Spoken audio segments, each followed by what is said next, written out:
Сега сме со здраво Драгана. Доктор Драгана Јаджич, таа е доктор на науки од Универзитат дegli Studi di Cagliari во Италија. Како си, Драгана? Каква е ситуацијата во Италија сега? Dobro večer. Trenutno sam u izolaciji kao i ostatak Italije. Nisam izašla iz kuće, ima 2 nedelje možda. Tako da još uvek smo zatvoreni i ograničeni.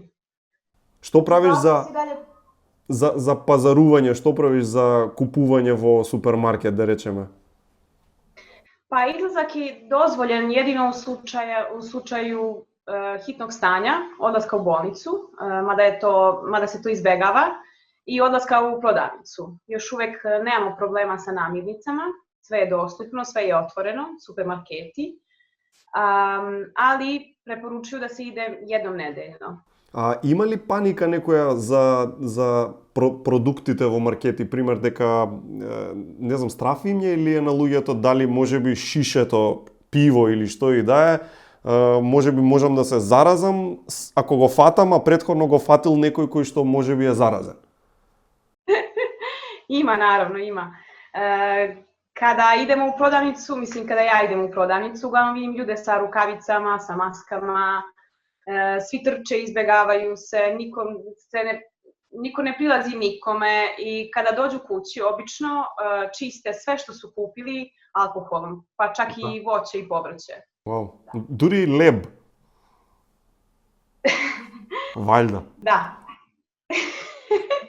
Hleb je zapakovan, ali sve čiste. Се се чисти. Ај вака да те прашам сега според тебе, бидејќи сепак не само што живееш таму, туку и си доктор. Што, да речам, можеше да се направи поинаку за да не дојде до оваа ситуација или сепак тоа се даде максимум? Može mnogo toga da se uradi. Naravno, dosta zavisi od vlade jedne zemlje, kako reaguje vlada, ali zavisi od ljudi, koliko ozbiljno shvate ovaj virus. Tako da jedino što ljudi mogu da urade je da stvarno budu oprezni i da shvate ovaj virus kao nešto što postoji. Nije nešto što smo mi izmislili, mi lekari, ili farmaceutske kompanije, ili da je ovaj virus izmišljen u laboratoriji. Sve to treba staviti na stranu i ostati kod kuće. А како беше ситуацијата? Не го разбраа сериозно, озбилно луѓето? На пример, пред кога ќе се вратиш пред, не знам, месец, два? Znaš kako, recimo da iz Kine nisu baš dolazili tačni podaci na vreme. Tako da Italija na početku preuzela sve mere predostrožnosti, ali to nije bilo dovoljno. Mi smo prvog pacijenta otkrili 20. februara i od tada je sve krenulo uzbrdo. Recimo da lekari možda nisu prepoznali na vreme, nisu testirali na vreme pacijente, jer jedan dan smo imali 2 pacijenta i drugi dan je buknuo i sve je otišlo uzbrdo. Tako da, bilo je nedostatka informacija, ali i možda, ponavljam, sistem nije bio spreman da testira ljude ili da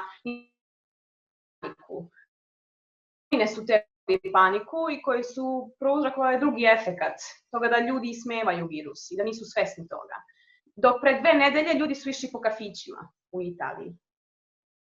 Tako da sve se to jako brzo odigralo. Ima još uvek ljudi koji ne shvataju ozbiljnost. Сериозно, уште, дури и сега во ваква ситуација?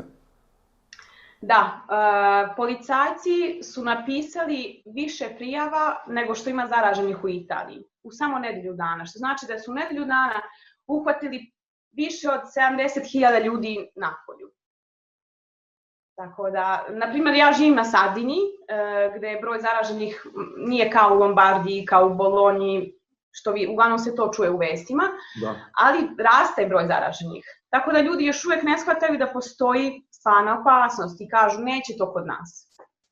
А добро, еве да позбориме и за нешто позитивно. Има ли нешто позитивно што го виде во Италија во последниве недели, кое што те изненади, ама на добар начин, на убав начин, ти влеа надеж? Pa ima, naravno.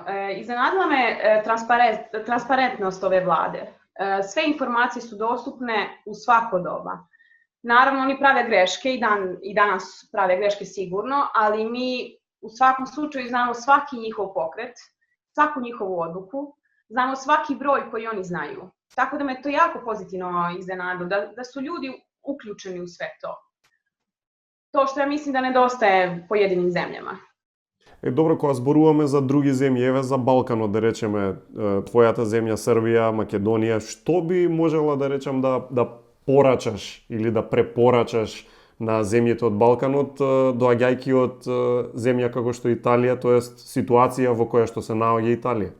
Pa mogu da poručim kao sve ono što poručujem i svojim roditeljima, da shvate da je situacija ozbiljna, da Italija nije toliko daleko, da svi su sve vreme gledali u Italiju, ali niko nije naučio nešto od Italije, da treba da ostanu kod kuće, da treba da peru ruke, da treba da stvarno ozbiljno shvate situaciju, jer je situacija jako ozbiljna. I možda je naš mentalitet na Balkanu takav da ako umre neko ko je stariji od 70 godina, ne znam kako se kod vas kaže, ali neka je po redu.